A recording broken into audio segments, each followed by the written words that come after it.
Are you sick and tired of feeling sick and tired? Are you over being so fatigued that you don't have energy for your kids, for your partner, for yourself, for your friends? Are you overwhelmed with everyday life and not sure why? Do you feel like that everybody else seems to be able to cope and handle, but for some reason you can't? Well, to cover these mystery complex cases, I've brought together some of the most brilliant minds in the alternative health space. We'll be talking everything from psychedelics to mental health, mindfulness, spiritual health, physical health. If it has to do with living your best life, I'm going to have a guest on covering that topic. Hey there, I'm Heather Gray, a certified functional diagnostic nutrition practitioner and certified bioenergetic practitioner, and I am the Renegade Health Boss. Thank you for joining us, and I hope you will enjoy this show. And my next guest is no different, and I was just fangirling a little bit over him before we got on, and I'm probably going to make myself turn red again. But I have been such a huge fan of his for so long. I did his Gluten-Free Warrior course. I there wasn't a whole lot of doctors out there talking the same kind of talk that I was. And when I went through his course, and he's bringing everything into it, from toxins to mental health, like everything I talk about, he's the first doctor. I was just like, hallelujah, this man is amazing. And I've been following him ever since. And so I'm so excited to, bring him to you folks today, and hopefully you'll fall in love with him the way that I have. So without further ado, Dr. Peter Osborne, welcome to the show. Well, thanks for having me. It's a pleasure. Yeah, absolutely. So tell us a little bit of your backstory. Most of us don't get into this alternative, health and wellness space without some sort of a story to tell. Your book, No Pains, No Grains, there's got to be, I know a lot of it has just been clinical correlation, things that you saw over and over and over again and people getting better. But can you dive deeper into, why the gluten-free lifestyle? I mean, I started out originally, I was doing an internship at the VA hospital in the rheumatology department. And so everything rheumatology, you see Lyme related, as an example, Lyme related rheumatoid arthritis, you see non-Lyme related rheumatoid arthritis, and every other type of autoimmune arthritis you could imagine, from ankylosing spondylitis to reactive arthritis to psoriatic arthritis to scleroderma and dermatomyositis. I mean, just the plethora of rheumatological diseases. And so what always struck me was, going through that rotation, nobody ever got better. And so that was kind of frustrating to see. You'd throw steroids or you'd throw what are called DMARDs, disease modifying anti-rheumatic drugs, things like methotrexate and hydroxychloroquine. Before COVID, hydroxychloroquine was actually a drug used in rheumatological disease for decades, relatively safe drug, but not a great long-term strategy for trying to resolve why a person's having an autoimmune arthritis. And so one of the things that happened during this rotation, it was actually the first day of the rotation, I was handed a book. It was called The Primer on Rheumatological Disease. It's about that thick, and they said, don't come back unless you read it. And so I go home, and it's Friday, and I go home and I read the book from cover to cover and take copious notes, and come back on Monday, and I'm just quiet. I'm observant. I generally don't try to make a fuss or a holler, but I try to learn first, and I try to humble myself to be able to learn. And I observed for the first 2 weeks during this rotation, and I observed that the doctors weren't doing really what the book had taught me. And the book was written, by the way, by rheumatologists. It was written by, dozens of experts all across the world had gotten together to write this book that is the rheumatological Bible, right? And so when you're reading through it, and you read chapter after chapter after disease, and you see the same patterns, which are, there are triggers for autoimmune disease.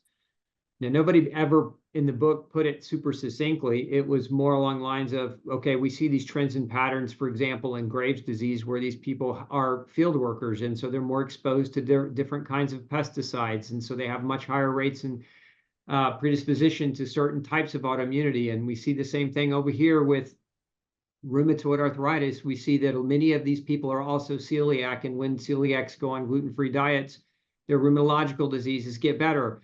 And I'm like, why aren't we doing this stuff because here I am, I'm observing, and they asked me to read this book. And again, I'm a family guy. I just ignored my family all weekend for your, for your pleasure, and not really, but Yeah. I believe in education. I believe in being educated, and so I don't balk at reading. But my point is, you asked me to read the book, and you're not applying what's in the book, and now I'm observing you not applying it. And so my first question is, why did you ask me to read the book?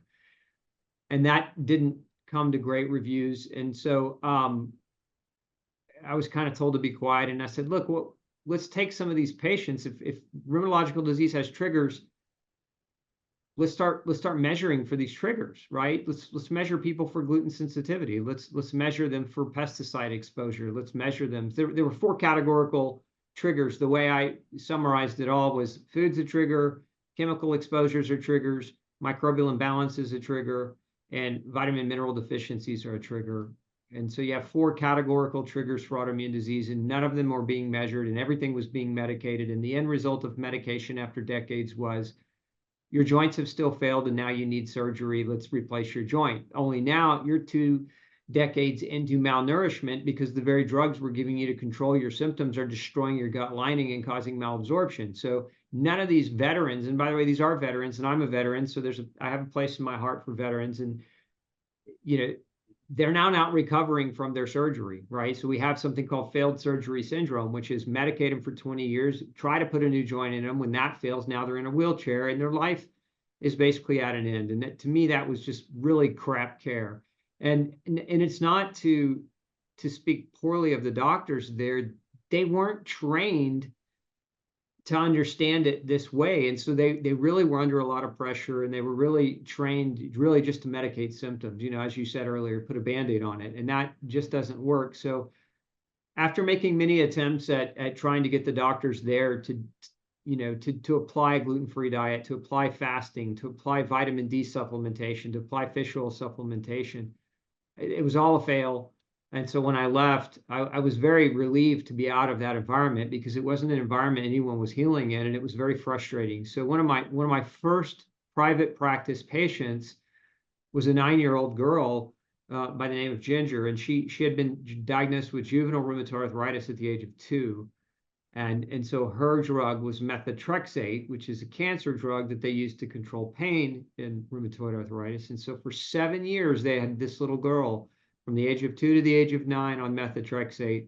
They had embedded a permanent port in her arm because her pain, even with the drugs, weren't controlled. So she was in and out of the hospital for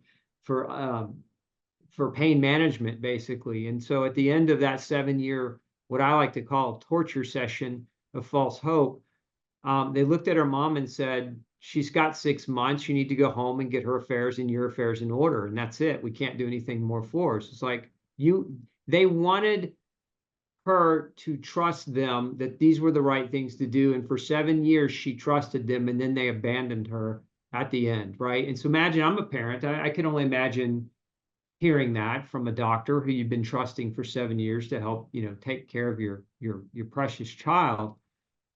And so, it made me mad. It made me mad at first because hearing that story when she told it to me, because I thought, well, here I am, I'm like the 8th doctor, and I should have been the first.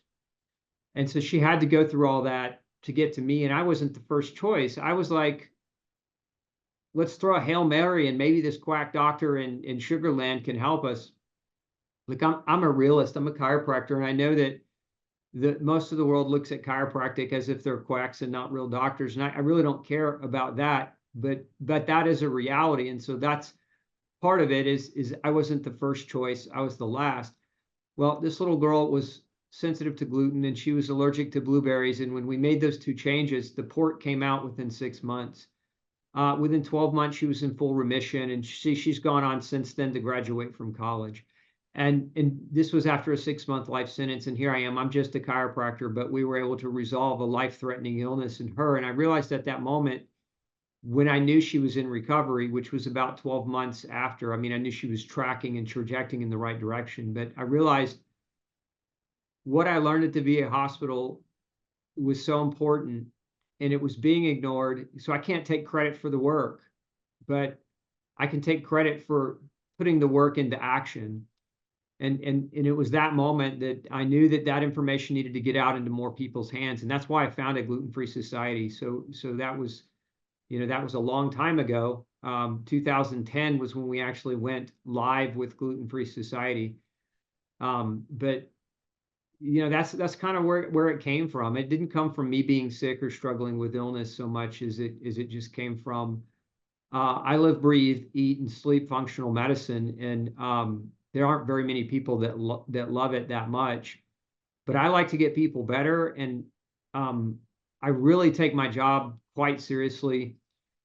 And as an empathic type of person, when somebody comes to you, you don't just have a conversation and go home and forget who they are and see them next time. You take them home with you, that you carry the weight of their pain and their grief with you, and you think about them on a regular basis, and you pray about them very regularly, and you take your job seriously enough that you don't quit. You just keep pushing to try to educate yourself so that you can get better and better and better and better. And so, of course, that's where Gluten-Free Society has been a gift to the world from me. It's a very expensive endeavor. A lot of people don't realize that, but we've poured hundreds of thousands of dollars of research and manpower and funding into that site so that it can reach and take this message that can save a person's life who has autoimmune disease, literally save their life, and it's free. So that's my background, and then I also run a clinical practice where I see people. I take on a small amount of new clients a year, about 300. I generally don't try to do more than that because you get too busy and then you can't give good care. So Absolutely. I can't believe I've been following you this whole time and I didn't realize you were in the military. What branch were you in? I was in the Air Force. Okay, that actually explains a lot because you've I know your heart, right? But you've got a very serious demeanor. Some would say, kind of a resting bitch face. I have one too. It takes one to know one. So, but knowing that you're ex-military, I'm like, oh, that's starting to add up. But that book, that's why, like, every time I hear you talk, like, I feel this part of me just jumping inside screaming, yes, yes, yes. I've heard Ginger's story before. I've read the book, and you still almost made me cry as you're telling it again, because there are just still too many people out there suffering for way too long. My kid was diagnosed celiac, and he was born in 2003. He was diagnosed at the age of 3, so 2006, right? And back then it was just do a gluten-free diet, right? That was all we were told. Kid still wasn't sleeping at night, was still extremely constipated. His gut was a mess, like antibiotics, the whole thing, right? Everything that we talk about. And, he's still kind of a mess. And now he's an adult and he doesn't let me, experiment on him like I wish he would. If he would listen to me, I know he could feel better, but sometimes your family can't hear you. And that's why I love giving them books like yours, because they can hear it from you, right? If they can't hear it from me, I want to hear them from you. I don't care where they hear it from, as long as they hear it, because I think that's one of my biggest pet peeves. I co-wrote a book with somebody who had recipes in the back. It was for autoimmune diseases, and their recipe was grains. I thought my head was going to explode. I actually told her, you can't put that recipe in this book or I'm going to pull my chapter from the book. Like, that's how serious I was about it, about getting this information out there, right? And spreading what you've been saying for so very long, because it's needed to be heard over and over and over again until we wake up. Yeah, I think realistically, not everyone will ever wake up. The psychology I've seen repetitively is that the level of a person's pain has to be greater than their fear of change. And sometimes even when it is greater than their fear of change, they still don't change because there's addictions and there are other psychology issues that underlie why they eat the way they eat. And there's, of course, the social paradigm of, hey, food is love, right? And so let me make you something out of my love that is killing you. And that's perfectly socially acceptable. And it's not to say that the world is bad and that people are bad. It's just simply to say that there's not enough social support around diet and lifestyle and nutrition as a means to be your own doctor. Because if doctors were pushing that message, then hospitals would be closing down. We wouldn't really need much. We might need an occasional acute care type of facility to sew a wound up, or to set an arm, or if it was broken, or to repair or sew somebody back together. But most people could doctor themselves if society would get on board with not profiteering off of the pain and suffering of others as a means or as a guise of compassion, because that's really a big part of it too, is the, you know, what's the saying? The road to hell is paved with good intent.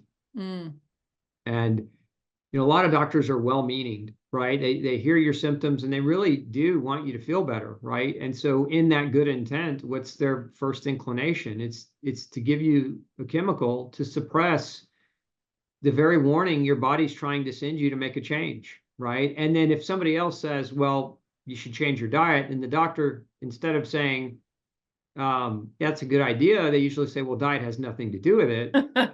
Like, that's where it becomes malicious, in my opinion. Like, their intent is not malicious until they get into the realm of that language. And then it's like, most medical doctors aren't even qualified to make a claim or a statement about nutrition, because there's no nutrition taught. You know, you get less than 7 hours of nutrition in the average medical school, and the class is something like, welcome to Nutrition 101. Nutrition's not important. We'll see you at the end when we pass you for a test we don't really give you. And that's nutrition training. But most people don't realize that. Like, the customer or the patient that goes in to see the doctor it has the understanding in their own mind that the doctor is somehow trained in nutrition and biochemistry to a level of expertise. And so it's a mismatch, right? It's like if I went to the plumber and I thought they were an electrician, right? And so now I'm giving them the job of the electrician, and they can't do that job, but they're claiming that they can do that job, and they're not denying that they can't do that job. And then when they baffle it all up, they're like, well, electricity is not all that important anyway, right? So I mean, that's kind of the analogy, at least the way I see it. Well, and we've been brainwashed at such an early age. I mean, do you remember the commercials? These are a part of a balanced breakfast. Bullshit. Yeah. That's diabetes in the making. That's autoimmune disease in the making. Like, that's not a part of a balanced breakfast. And so we've got it from a couple different sources, right? Of these poor doctors not getting the training they need, and then big food companies, you know, steering the marketing, the foods being addictive. Like, it really is, it's a mess. And those of us that want to get better and have to become our own health advocates, it can be very isolating, because like you said, it's not set up in the world for us to be healthy. And so for us to have to take that into our own hands. And I think that's probably another reason why I gravitated towards you, is because there wasn't a whole lot of people talking like that, let alone, you know, a doctor. And I was just like, oh, my people, you know, when I met you in person last year, I almost bowled you over because I was just so excited to see you in person. Because it's just so isolating to give this message over and over and over again. And when you hear someone singing the same song, it was just very exciting. Yeah, absolutely. I mean, birds of a feather, right? Absolutely. So. Absolutely. Hey, this is a great time. We're going to pause here for a commercial. When we get back, we're going to dive a little bit deeper. We're going to actually segue into another thing that about health that he's going through right now that I just recently found out. So trust me, you're not going to want to miss a single moment. So stay tuned. We'll be right back. When you're facing painful symptoms, a diagnosis of chronic Lyme, or an autoimmune disease, it can be overwhelming to navigate. You already know mainstream medicine doesn't have the tools to support you, and often even alternative medicine can become a maze of options without sustained results. Modern living puts significant stress on our systems. To counter this, we need a holistic approach, utilizing the latest technology and guided by physicians with decades of clinical experience. This is biological medicine. The Biomed Center in Scottsdale, Arizona is one of the most comprehensive clinics in the world, incorporating the latest diagnostics available, such as full-body MRIs, computer regulation thermography, heart rate variability, toxin screenings, and along with hormone and gut testing, they achieve the broadest look at all systems of the body. Customized protocols are developed by physicians who have treated thousands of patients in chronic disease by optimizing their biological performance. Save yourself years of suffering and searching with a visit to the Biomed Center, Scottsdale. The future of medicine is here. Hey there. I used to not be able to drink coffee. I always reacted to it horribly. It hurt my stomach. It made me over jittery and would inflame me and cause histamine issues. but not anymore. Not that since I started drinking Danger Coffee by Dave Asprey. It's his next level of coffees. He came out with Bulletproof, and now this is the next level up. So it is mold-free, toxin-free, and he infuses it with minerals and electrolytes. So unlike other coffees, they can actually pull minerals and electrolytes from your system because it's too acidic. It actually helps replenish those. And so I don't react to it at all. I get to have my bulletproof coffee with my MCC oil and my grass-fed butter, and I don't get the jitters, I don't get the crashes, and I love how focused and energized it makes me feel. Again, non-toxic, mold-free, infused with minerals and electrolytes. I absolutely love Danger Coffee. Make sure to check out my website, thelimeBoss.com. Go to the resource section and get yours. Awesome. Welcome back. Thanks again for joining us. Oh my gosh, this has been so exciting. Maybe I'm just a dork, but could be a little bit of both. I know from running into Dr. Osborne at Mindshare this last year, he told me a little bit about a mold story and some mold documentary that he's working on right now. And it's passion. Part that I'm passionate about as well. I've had a mold story myself when I was getting over Lyme. Most of us Lymies also have mold issues. Most of us with the autoimmune. It all kind of goes together in one nice, sophisticated mess. So tell us a little bit more about like what you're up to and why mold. Yeah, several years ago, I built a house, and we had we had what we thought was a really great contractor putting it all together, and we vehemently expressed the desire to not have a mold problem, as we were doing the architecture work and as we were going through the process of design. And anyway, we're in this house, and it's about a year and a half in, and my wife can smell like a little musty smell. And so we call the builder, and we tell them what we're smelling, and they come out, they send their mold inspector out, and they run some tests, and they actually find it. They find it to the tune of there's about 9,000 spore counts in the air of Aspergillus penicillium, which anything over 1,300 is considered high. So that it wasn't a small amount, but they downplayed it quite a bit. And their solution was, because they couldn't find a source. They said they looked everywhere, couldn't find running water, couldn't find like a spot where mold was visibly growing, but they could measure it. They could measure it in the air. So their answer was to scrub the air with these big, powerful industrial air scrubbers and HEPA vacuum the walls in the rooms adjacent to where we were smelling it. And so then they proceeded to do that, and then came right back out, and the guy comes out, and he turns the air scrubber off, and then he immediately proceeds to repeat the mold test, the air test. Oh, wait, what? Yeah. So my wife was there. I wasn't there at the time she shared this story with me. She said, yeah, he came in, turned it off, and then immediately started to do this air test. And I asked him, I said, won't that lead to a negative result, even though it might not be negative? And he's like, oh no, we do this all the time. Like, he just blew her off and gaslighted her. It was really at that point where I knew we were dealing with somebody who was a total idiot and didn't know what he was doing. And actually, maybe even not that. Maybe he wasn't a total idiot. The more I think about it, he was probably just maliciously trying to hide it, because his client was the builder who didn't want to take the obligation of, correcting the problem in an appropriate way. And anyway, all that being said, we went through a few rounds of air scrubbing and trying to find mold. And again, we went through a number of different mold inspections. Nobody could really figure it out. In the meantime, my wife's getting sicker and sicker and sicker, to the point where I have to finish her sentences. She's early onset dementia. And,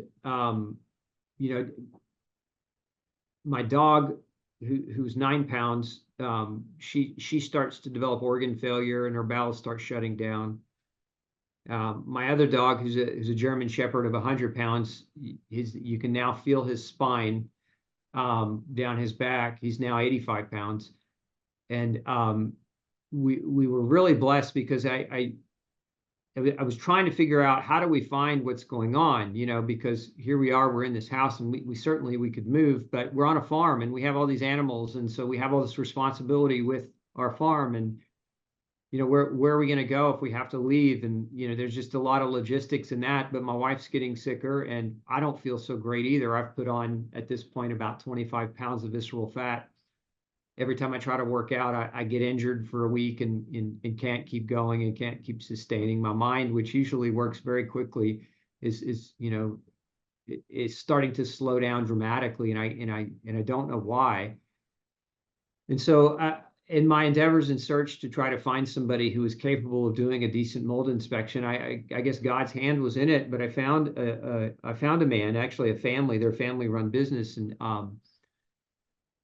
so I call him and he comes out, and within 5 minutes, he's giving me photographic evidence of mold behind my wall cavity. And he finds it that fast. And so then I said, okay, well, I want you to test the whole house. I want you to test everything that you do, just do it. So he comes back, but he tells us, he says, you've got such a problem here, you need to get out of the house. And so that was the day we left. Once he told us that, we walked out. We spent 2 months recovering in an extended stay hotel about 10 miles away from our farm. And it was miserable. You can imagine being in a 1-bedroom extended stay hotel with 2 dogs, and your son, and who's a teenager who also is not feeling well and has weird rashes all over his body, and your wife whose memory is going, and you have to keep going, right? You can't stop. So it took about 2 months for her mind to really return, and my son recovered a lot faster. It took me about a year fully to lose the weight back after getting out of the mold. I was chronically injured, and so all that being said, this I'm going to go backwards. This mold inspector guy that we found, he did full testing on everything after he'd found the photographic evidence, and come to find out, we had over 250,000 spore count in our wall cavity, 250,000, more than that, and most of our wall cavities had at least. So he tested all the wall cavities in the house. The one in our bedroom was super high, over 250,000. Most of the wall cavities in the house were more than 30,000. And it was a mixture of Penicillium, Aspergillus, and Stachybotrys. And the reason why it all happened was, our engineers that we hired forensic engineers, and we hired forensic architects. And the reason why we spent a ton of money doing this, because I needed to figure out why, one, and two, I've been seeing chronic mold people for years in my practice, and they're one of the toughest. They've always been one of the toughest things to deal with, and this journey helped me understand so much more why. The reason it's so hard to deal with it is because you have so many people who are inadequate, gaslighting, non-qualified inspectors who tell you don't have mold and tell you everything's okay again. And so most people that find that they have a mold problem and then they fix the mold problem, they don't really fix it, and they're still in it. And so they continue to struggle. And this is the journey that we went on. They fixed it several times for us, and it was never really fixed. But had I not been who I am, and had I not, had experience, would I have found it? I don't know the answer to that question, but I do know if we'd have stayed in that house another 2 years, my wife wouldn't be with us today. And so I spent all this money on all this forensics. What we found out was the foundation was improperly poured. Oh my God. The brick on the home didn't have weep holes, so the moisture couldn't evaporate away from the house. Part of the vapor barrier that is supposed to be wrapped around the house wasn't properly installed around the foundation. The attic had small ridge vents instead of large ridge vents, and so the moisture that would come into the attic couldn't escape the attic, and so it was being forced and pushed into our walls. And it could do that because they didn't properly seal our walls or put enough insulation in. And the HVAC system that I paid extra for, and part of what I paid extra for was an extra dehumidifier to keep the mold from growing in my house, was not even installed. The dehumidifier never even was installed. It was up there, not installed. The HVAC system itself wasn't capable of dehumidifying the house, even if all those other things hadn't have been wrong. So the synopsis or summary from all the forensics was that the house was a death by 1,000 cuts. There were so many things wrong that there's just no way it would ever have controlled the mildew or the mold from growing. And by the time we got out of the house, we had, this is one of the other clue-ins that we just didn't know enough, but there was a film growing on the counters, like the cabinets in the kitchen. And it was like, what's this film? Is it, are we cooking? And it's the vapor from, from the oven or from the stove, and it's sticking to the cabinets. What is this? So we wipe it off, and a few weeks later it would grow back. Well, that was actually mold growing on our cabinets. But it wasn't, it's because they were really dark wood cabinets. It wasn't like you couldn't say, oh, that's black mold. It just was like a hazy film, but we had it tested and it actually turned out to be mold. Please tell me that growing. you were able to hold your builder accountable for something like. We're going to find out. I mean, 2 years later, we're still going through a litigation process. This is why I don't wish this on anyone, because like I said, you already have inadequate mold inspectors and you have inadequate builders who don't want to take responsibility, and you have an insurance companies who don't want to cover these types of things, and then you have the government who kind of is in bed with all of these people politically, because if the truth actually came out about the crappy infrastructure, the way the builders were building homes and not actually doing it right, there would be so much liability that it would bankrupt insurance companies across the country, and it would bankrupt most builders, and it would bankrupt it would bankrupt the mold inspection industry. Like, there would be so much liability on the table for bad jobs having been done that they're just not going to look into it. It's kind of like being in the hospital and trying to get them to look into nutrition. They're not going to do it. They've been neglective of that, and there's too much liability on the table to come back now and say we were wrong. It's actually, we should be doing it this way.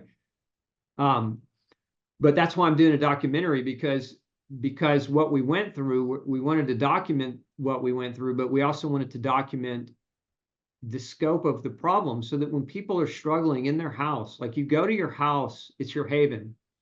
It's where you go to heal. It's where you go to repair. It's where you go to get away. And if your house is the thing that's killing you because it was built improperly, or your apartment, or wherever you live, and you're being told that no, mold doesn't really cause illness, and you don't have an answer, and no amount of medicines are working, and no amount of diet change or nutrition is working, and you're still struggling and you're still sick, like, what do you do? And so many people just don't even realize it. And even in the functional medicine community, a lot of the doctors that treat chronic mold, because they haven't gone through an experience quite as aggressively as the one I went through. And again, I was just as guilty of this, so I'm not saying this is a bad thing for those doctors. There's a lot of great mold doctors out there, but until I went through it and had crummy mold inspections, gaslighting builders, I didn't understand the scope of how bad the problem was. And now, looking backward in time, I can think about so many mold cases that have been so challenging to treat. And I understand now why they weren't getting better. They weren't out of their mold. They were being told they were out of their mold, but they were not actually out of their mold. And so, part of it has to do with the way mold inspections and air quality inspections are done. The WHO guidelines, for example, says in order to properly assess the air quality of a place, you need about 28 air tests. Most mold inspectors will come out and do, maybe 10 at most, and that's just if you have a really big house. But most of them are going to do 3 to 4 air samples in an outdoor comparative air sample. These machines are also very delicate, and they have to be calibrated on a regular basis. And a lot of times they don't calibrate the machine. So when they do the test, they're pumping air into this machine, into this diskette. If you don't calibrate your machine, you don't know how much air you're pumping in. So if you think you're pumping in more air than you are, you can get a false negative result very easy. As a matter of fact, it's how the industry actually tricks people into believing they don't have a mold problem when the builder sends out the mold inspector. So anyone listening to this, if you've had a new house built and the builder sending out their own inspector, you need to fire that inspector immediately and get an independent inspector that has nothing to do with the builder to do your investigation, because the builder has a great relationship with these inspectors that they keep them in business. They keep them really well paid to stay in business. And so there's a conflict of interest in your own protection. So hire an independent. I say the same thing for the remediators too, right? Well, that too. Some states have inspectors that are remediators and vice versa. In Texas, that's illegal. You can't Oh be a no, remediator and Colorado, an inspector. we have inspectors and they're the same as remediators. And I tell people all the time, never, never, never, never, that it's too much of a conflict of interest. Yeah, and they shouldn't even know each other. Like you shouldn't even ask your mold inspector for a referral to a remediator because, or maybe you should. If you ask your mold inspector for a mediation referral and they give you one, then don't use them because that's actually a conflict. A good mold inspector will not give you a remediation company referral. They will wash their hands free of even the obligation. And even though that kind of sounds crummy, it creates a degree of separation saying, look, I'm going to do the best job I can do for you. And I'm not getting a kickback from anyone else. And I'm not being paid to find mold so that we can fake remediate your house, but I'm also not being paid to not find mold. And that's what you want working for you. Because if you don't have somebody who's just genuinely honest, the couple we found, they lost a child to mold. And that was why I knew I had the right person because I've lost a child too. I understand what that feels like. You're not going to mess around when you've gone through something like that. You're not going to play favors. You're going to go in and you're going to be all business. And that's what you need. You need professionals in this world to do their job. And, this is especially bad post-COVID. I'm giving you a lot of my opinions today. By I the way. love it. But post-COVID, what do we have? What did we see? What did COVID really reveal besides corruption? It revealed inadequacy. It revealed laziness. It revealed corruption, and it revealed an entire professional workforce, a big part of a professional workforce who's just lazy and not willing to do their job, right? I like the quote. If you know who Bill Belichick was, famous coach, football coach, they had one sign hanging up in their locker room. They didn't go all like, they weren't trying to like have all this positive everything else. The one sign they had hanging up in their locker room was "Do your job." That's it. Do your job. That's really, and when you hire somebody to do a job, and they don't do the job that you hired them to do, but there's the impression that they did, and we have a whole army of that going on. How many times have you had bad service? How many times, I think we've just gotten to a point in our society where people are very neglectful and even resentful of the work that they're doing and don't appreciate the fact they can have a job. And anyway, Can I get an amen? No, I'm right there with you, brother. And it was so frustrating back with the COVID too, is because, if it was really about, health of the general population, they would have been kicking down people's doors and seeing what was in their cupboards and their refrigerators instead of enticing them with Krispy Kremes to get the vaccine, so no, trust me, like it's all been such ass backwards lately. But so the thing with mold is, and bringing this to awareness is amazing. The part that gets me is the corruption on such a high level. Then what? Like, what is the regular Joe Schmo person out there who is mold sensitive? Like, when I was at Mindshare last year, I ended up gaining 15 pounds just from being in a moldy hotel room for 5 days. And I should have stuck up for myself. I should have gone to the front desk and said, I need you to move rooms. And I didn't, and I paid for it. And that won't happen again. But what is the regular, person to do? I think first just be aware of whether or not you're in mold and whether or not, if you're sick, if you're autoimmune and you're sick and you don't know why, and you've even gone through functional testing and you've tested for the 4 triggers of autoimmune disease, which again, those are food, chemical exposures, which mold, mycotoxins are chemical exposure, microbial imbalance, which mold is also a cause of microbial imbalance, and vitamin and mineral deficiencies, and you've applied all that and you're not getting better, you're probably in mold. And so then the next step would be to try to recognize that. And so the average person first is just an awareness that mold can cause autoimmune diseases. That song that we all listened to when we grew up, anything you can do, I can do better. Remember that song? Mm. Yeah, that's the song that mold sings to gluten. And mold can cause the same kind of paradigm of symptomatology that gluten can cause. And so if you've done the right things with your diet and lifestyle and you're still sick, again, this is where you really want to suspect mold and get proper testing. And so there's several kinds of things that you can do to discover it. Number one would be test your urine for mycotoxins and only use the lab in Texas. Don't use the other labs. And I don't say that because I'm from Texas. I say that because we've blinded all the labs and we've used all of them, and we find that the labs that aren't in Texas generally tend to come back falsely negative. The one from Texas is very accurate and very, I've never seen a case where somebody came back with a positive result where we didn't end up finding a major mold problem. I'll just say it that way. I have seen it the other way where labs not in Texas would come back and they would be negative and we still found a mold problem. So the accuracy, I've just challenged the accuracy in on some of these assays that are being used commonly by folks. But also finding a good mold inspector. And we actually give our clientele a mold guide, which spells out the criteria that you need to make sure a mold inspector actually performs when they come out, because an air test is not a mold inspection any more than a blood test is a comprehensive medical evaluation. You know, you go to your doctor and they run a CBC and a chemistry panel. Well, that's not a comprehensive evaluation. That's a very basic workup. And an air test of your house and in one of the outside as a control is a very basic workup. And so you're lucky if you find it there, but that's not a mold inspection. A mold inspection is a mold inspector's been trained. Ideally, they're normie certified. They have infrared cameras. They have fiber optic cameras they can run behind your wall. They have humidity readers. They have smoke pencils or smoke machines so they can measure airflow through the house to detect whether or not your walls are breathing mold spores into your living space.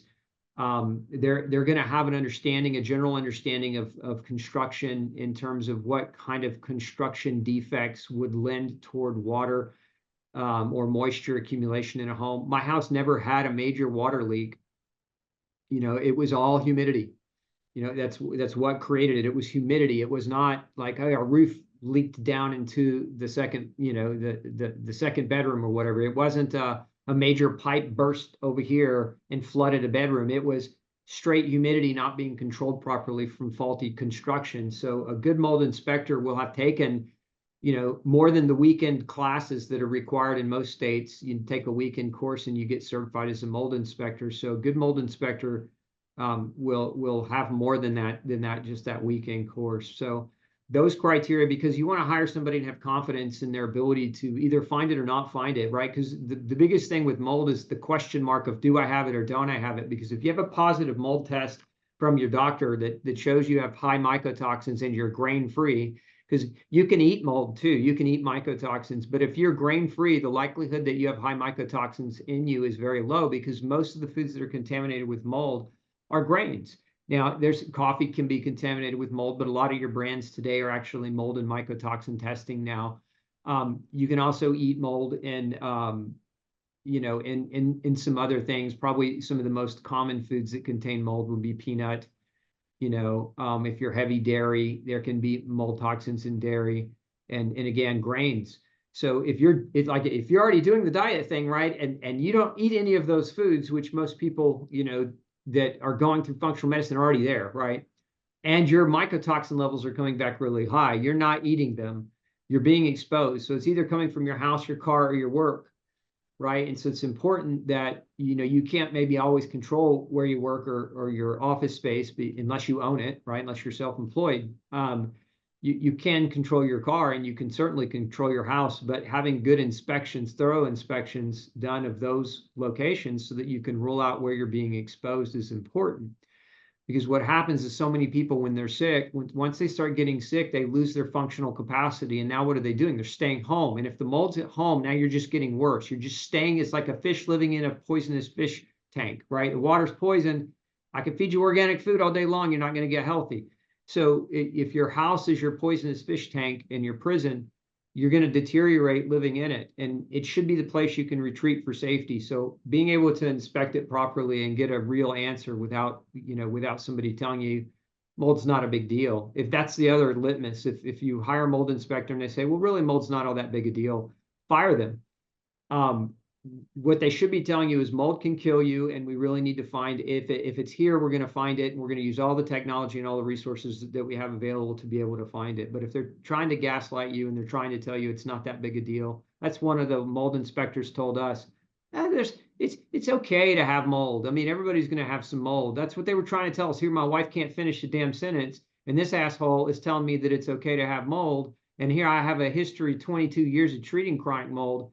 But that's they prey on your ignorance. And so again, we were blessed and fortunate not to have mold, but we were blessed and fortunate that we had the experience of dealing with people with chronic mold, and so that we could identify it despite everyone's effort to make us not want to identify it.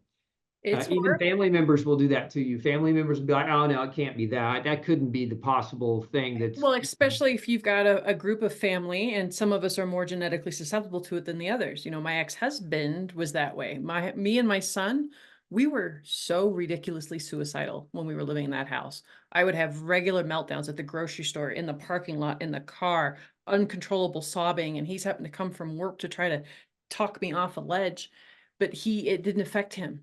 Right. So he just thought we were crazy. And then when I suspected mold, right, no, it couldn't be, blah, blah, blah. Why am I not sick? It was crazy. And then once we got out of the house, I mean, it's amazing. And then, yeah. So no, the gaslighting is for real. And within the own family, it's pretty intense. Yeah. So we finally got out of it, and it took time to recover. We're putting together a documentary. It's probably going to be ready in about a year. I'm estimating. We've got about 30 some odd hours shot already. And I say documentary, what I really mean is like a massive docu-series, because there's so much to talk about. We're talking about how to deal with mold illness from the patient's perspective, what kind of doctor you need, what kind of testing, what kind of environment you need to recover, and how to detox. But we're also talking about architecture. And, if you're going to ever build a house in your life, you need to know these are the things you need to look out for. And so we're also talking about mold inspections. And so, we're talking about, how the proper way to go about understanding it, because this is really one of those aspects where you can't let the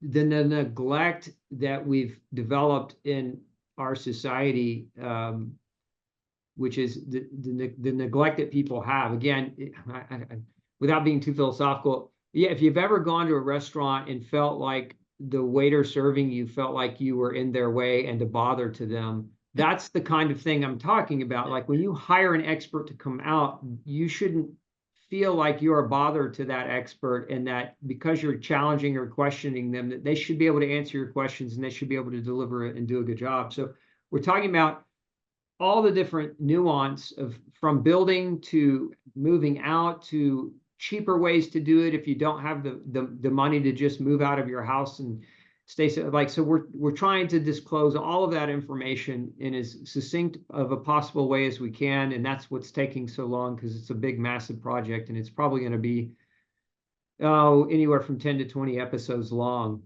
That's incredible. We're gonna push that out, and that's going to be free. We're not going to charge for it, but again, it's one of those passion projects. Just like Gluten-Free Society, it's costing me a lot of money to do it, but I think if God put it in my lap, then he wanted me to use it to serve other people and help other people, because he allowed me to understand how to get out of it, or we would be in dire straits. So that's kind of where that's at.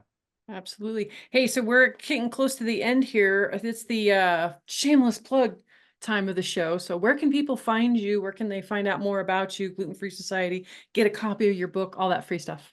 Yeah, I mean, you can Fun buy the stuff. book. It's in 8 languages. You can buy it on Amazon or any major bookstore. You can come visit us, though. Come visit us at Gluten Free Society. If you really want to understand autoimmune disease and how to recover from it, just come sign up for our free newsletter. And I promise you, we'll feed you information you've never heard anywhere else. The other thing you can do, if you just are really interested in gluten and you want the ultimate like deep dive, we have a 14-hour free masterclass on that. And people can go to glutenology.net/registration, and that's where they can get the class for free. So either one of those places. And, you can also tune into our YouTube. If you go to Glutenology, YouTube Glutenology, I do a free live Q&A every Thursday, anywhere from 1 to 2 hours long. It's just a public service where I answer any questions that come in. And then we do a live show every Tuesday night on just general health topics. So you can always tune in there as well. Awesome. Amazing. Thank you again for everything that you do in this world. You are a huge blessing. And I'm just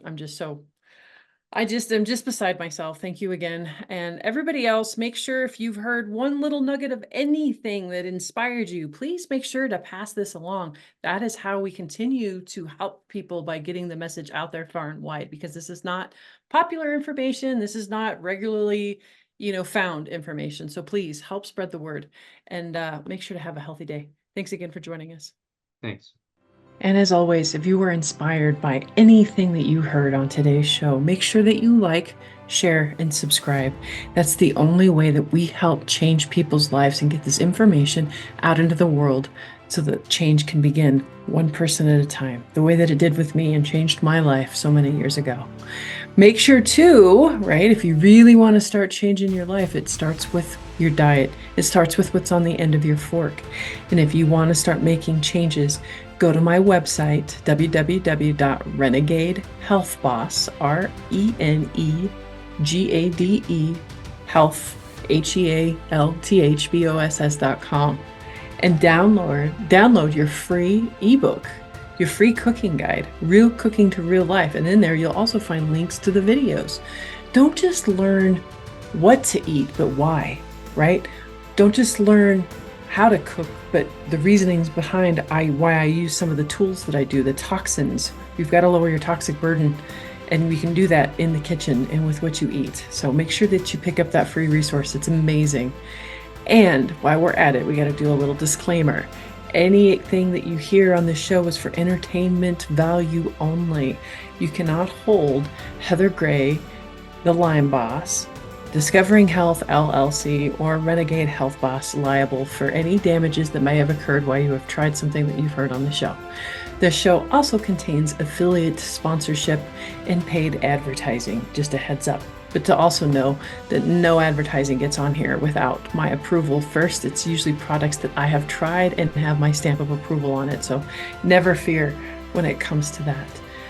But yes, cannot hold me liable. Do not, this is for educational purposes only. Please make sure that you talk to your doctor before making any medical changes.